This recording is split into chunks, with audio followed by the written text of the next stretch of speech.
Nah, ini rukun yang ke-9 tasyahud akhir. Wa summiya tasyahhudan, dan bermula dinamakan akan tasyahud, li'anna fihi, karena sesungguhnya di dalam tasyahud itu dzikros syahadataini, ada menyebutkan dua kalimat syahadat. Dua kalimat syahadat itu apa bunyinya?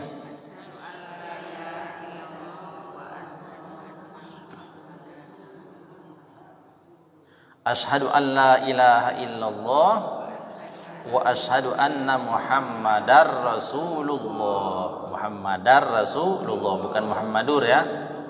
Muhammadar Rasulullah.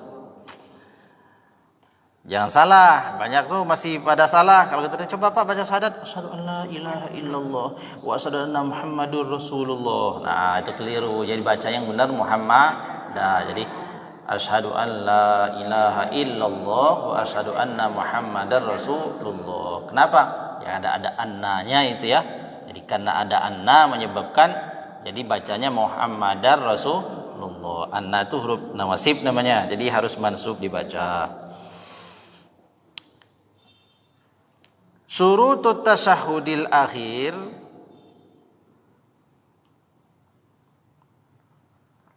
tis'atun, syarat tasyahud akhir itu ada tis'atun, ada 9. Oh, banyak nih syaratnya. Yang pertama ayyasihha ma qablahu, sama lah penjelasan dengan syarat-syarat sebelumnya.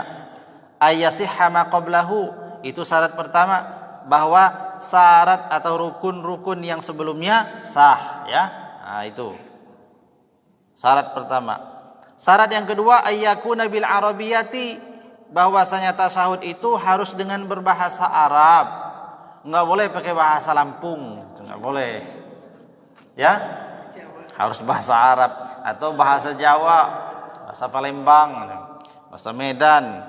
Enggak boleh ya. Harus bahasa Arab.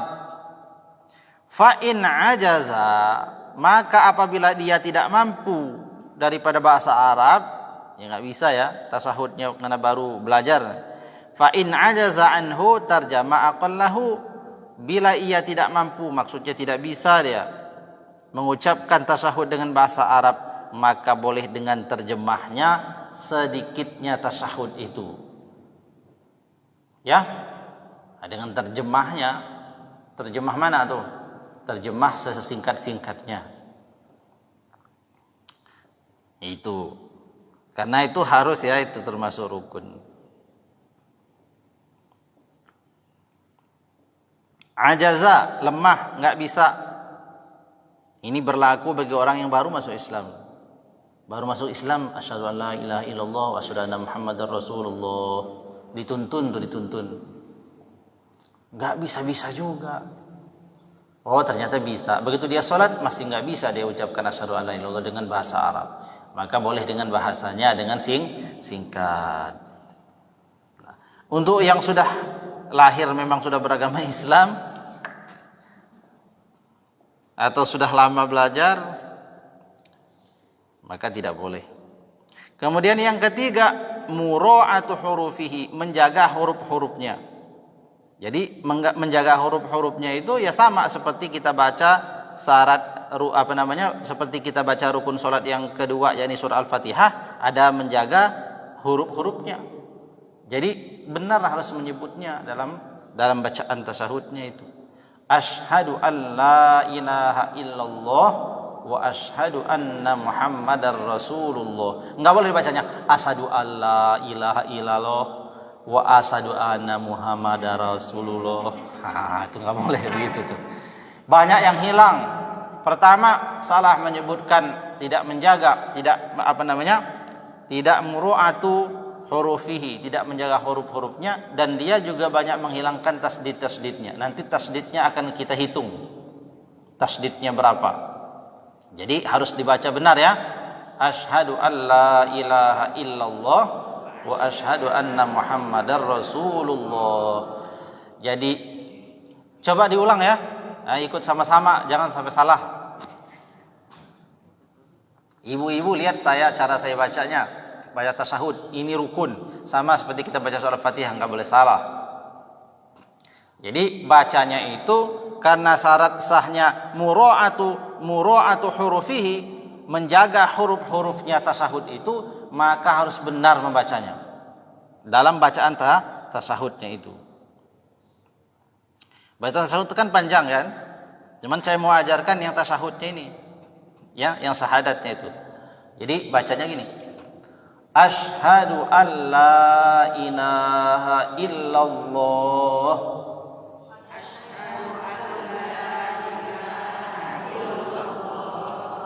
wa asyhadu anna Muhammadar Rasulullah.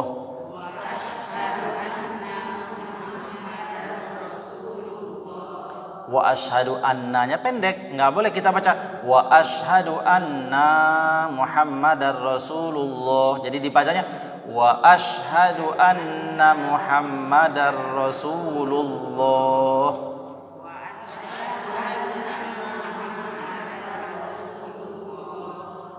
Nah, jadi muro'ah ya, muro'atu hurufihi, menjaga huruf-hurufnya. Jangan baca salah. Asyhadu alla ilaha illallah wa asyhadu anna Muhammadar Rasulullah. Ankahtuka wa zawwajtuka, orang mau dinikahkan baca syahadat, ya Masya Allah, baca syahadat. Ulang Bu, ulang. Nah, coba baca syahadat. Udah. Banyak kan? Karena nggak ngaji itu memprihatinkan. Kalau kita ngisi catin, ibu catin. Dulu pernah ikut catin nggak ibu-ibu? Kuliah calon pengantin. Sering saya ngisi kuliah calon pengantin, padahal belum jadi pengantin. Ngasih ilmunya saja, karena tugas. Nah, jadi ketika calon pengantin kita hadirkan ke depan, terus coba baca syahadat. Baca syahadat coba. Tahu baca syahadat? Syahadat itu apa Pak? Syahadat, coba syahadat baca. Yang kayak mana itu Pak baca syahadat? Oh, kasih tahu asyhadu alla. Oh, itu tahu. Coba baca. Yang benar ya bacanya. Ya baca. Coba Mas dulu calon imamnya. Oh, percaya diri, betul-betul kopiahnya betulkan dulu. Nah. Sekarang Pak? Iya, sekarang. Mulai baca. Asyhadu alla ilaha illallah wa asyhadu anna Muhammadar Rasulullah. Ini yang mau jadi imamnya. Yang mau ngimamin yang calonnya tadi itu. Mau ngimamin ketika sholat setiap hari umpamanya. Mau 5 kali sehari atau berapa kali sehari. Nah, ini memprihatinkan namanya. Ya kan? Nah, mesti harus dibimbing benar dalam membaca tasyahud. Maka mesti ngaji. Kenapa? Karena baca fasih itu nggak bisa kecuali dengan praktek, dan prakteknya itu nggak bisa praktek nggak ada guru. Udah bener rasanya, udah bener rasanya. Ternyata belum. Dan fasih itu nggak ada obatnya kecuali belajar. Saya nggak punya obat Pak, gimana coba kasih saya obat biar fasih, terus kasih kapsul nih satu, makan. Begitu diminum langsung. Lah itu mah ada di film aja itu. Di dunia nyata nggak ada.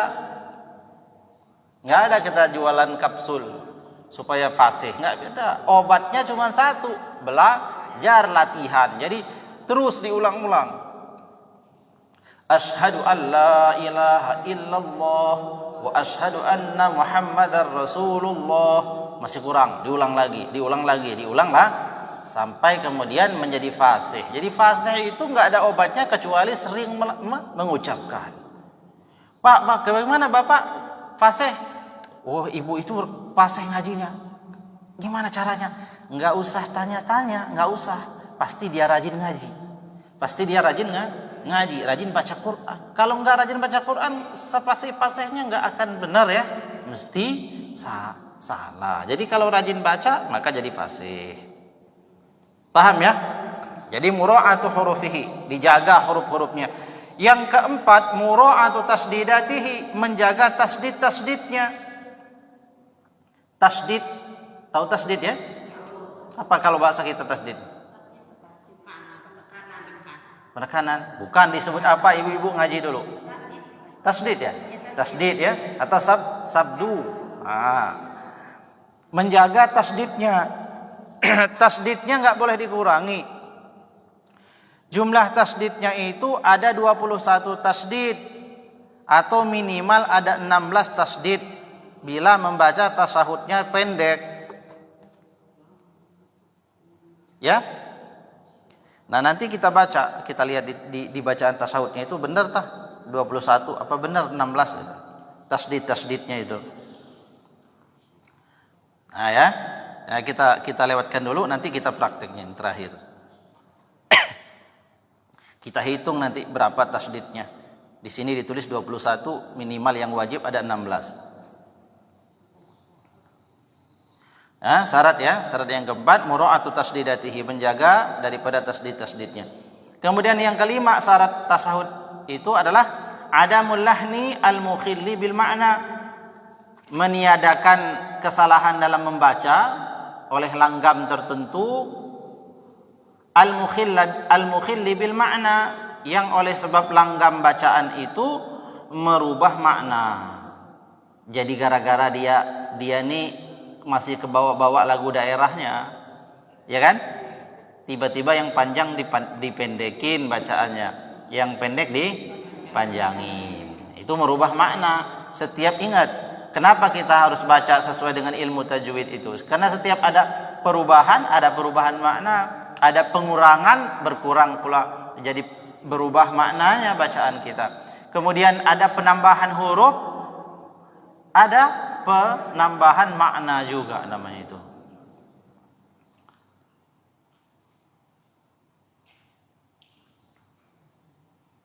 Jadi menambah daripada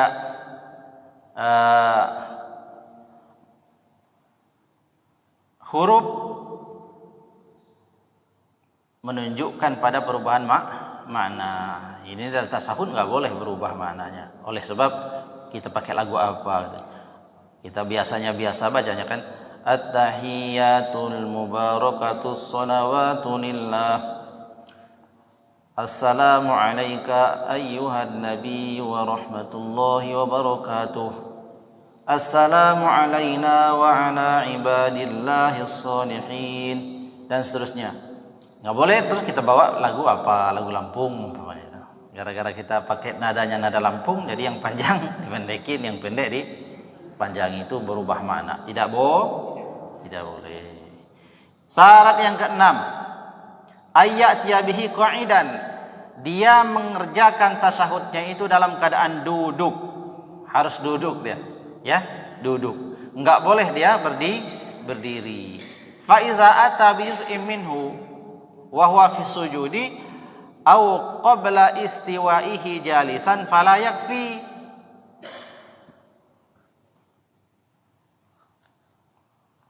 Disebabkan bahwasanya tasahud itu dibaca harus dalam keadaan duduk, maka konsekuensinya begini.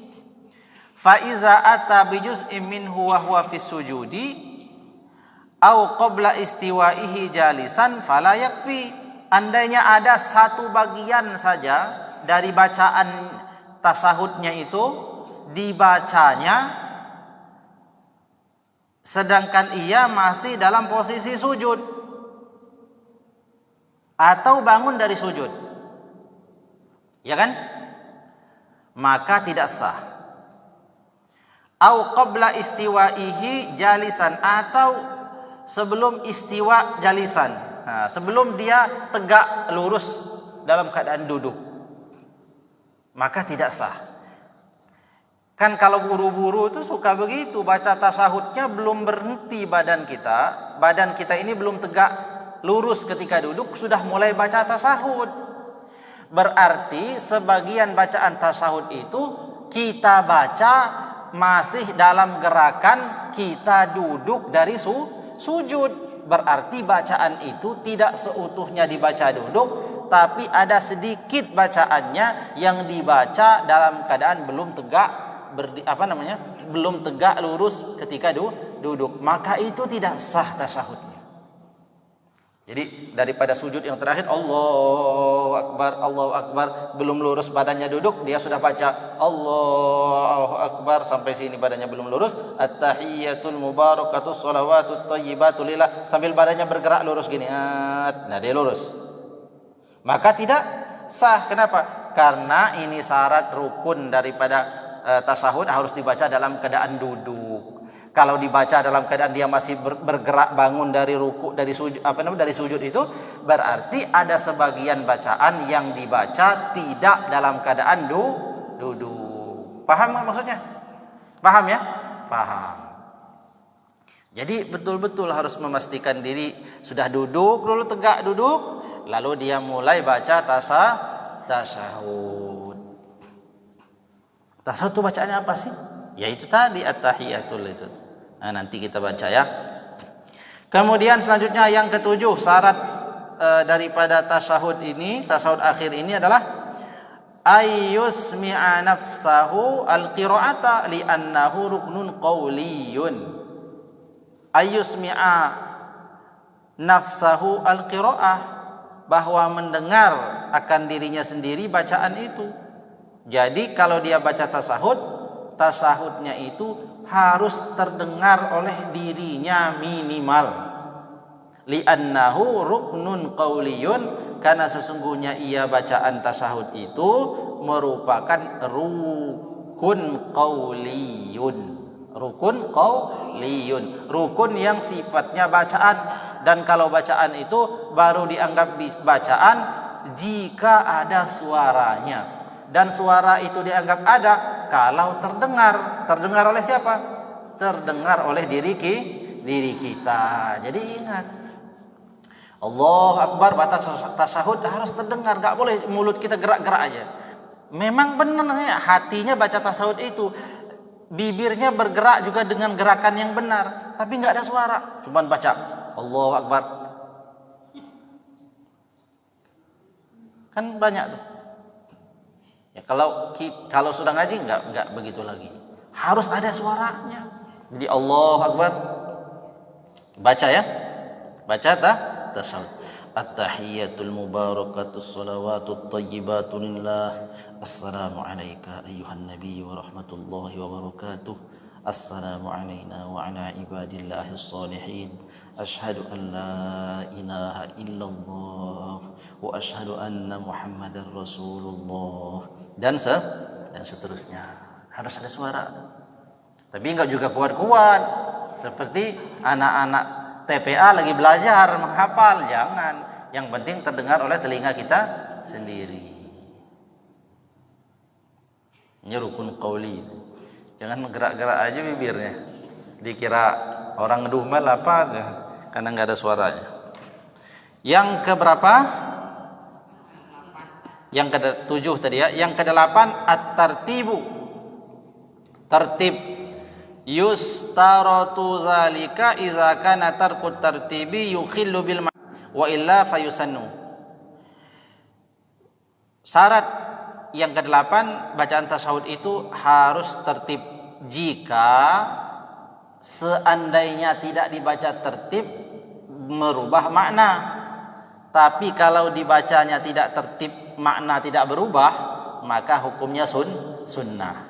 Jadi boleh kita baca tasahud itu enggak tertib. Maksudnya enggak harus berurutan dari at-tahiyyatul mubarakatus shalawatut thayyibatu lillah. Boleh duluan baca assalamu alayka ayyuhan nabiy wa rahmatullahi wabarakatuh. Assalamu alayna wa ala ibadillahis sholihin. Asal kita tahu di mana penggalan kalimat lengkapnya, di mana yang dibaca duluan. Andai dibaca tidak tertib bacaan, tidak berurutan dari at-tahiyyatnya itu, yang penting tidak merubah makna, maka sah, ya kan?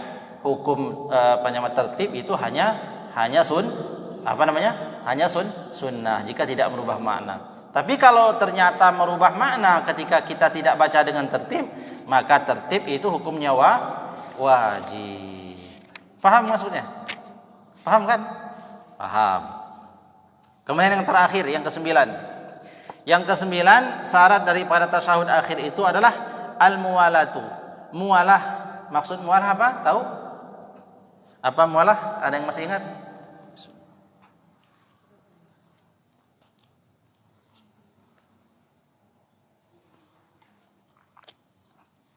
Mualah. Ada yang ingat enggak mualah? Mualah itu berterusan, bersambung-sambung.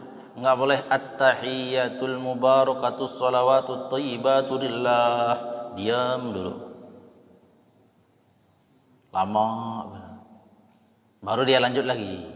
Nah, enggak boleh, harus mualah ya, dibaca terus-menerus sampai akhir itu. Itu mualah namanya. Ya. Al-muwalatu 'inda Ramli, menurut Imam Ramli mualah tuh jadi syarat. Wa amma 'inda Ibnu Hajarin, dan adapun menurut Imam Ibnu Hajar, fatusannul muwalatu, mualah itu hukumnya sunnah. Berarti masih sah lah walau tidak mualah tuh. Walau tidak mualah tasyahud itu tetap sah ya. Tidak tetap sah menurut siapa? Imam Ibnu Hajar. Jadi maksudnya Imam Ibnu Hajar Al-Haytami ya. Jadi ada dua ulama besar dalam mazhab Syafi'i itu. Satu namanya Imam Romli, punya fatwa juga tuh, fatwa Imam Romli. Yang kedua ada Imam Ibnu Hajar Al-Haytami. Suka banyak perbedaan pendapat mereka dalam satu mazhab. Tapi dua-duanya lah mujtahid ya dalam mazhab Syafi'i. Ketika ketemu dua pendapat ini antara Imam Ibnu Hajar dan Imam Romli, bila tidak bisa diamalkan semua, maka diutamakan pendapat Imam Ibnu Hajar.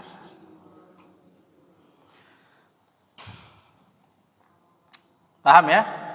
Ya sudah cukup. Ini 9 syarat tasyahud akhir.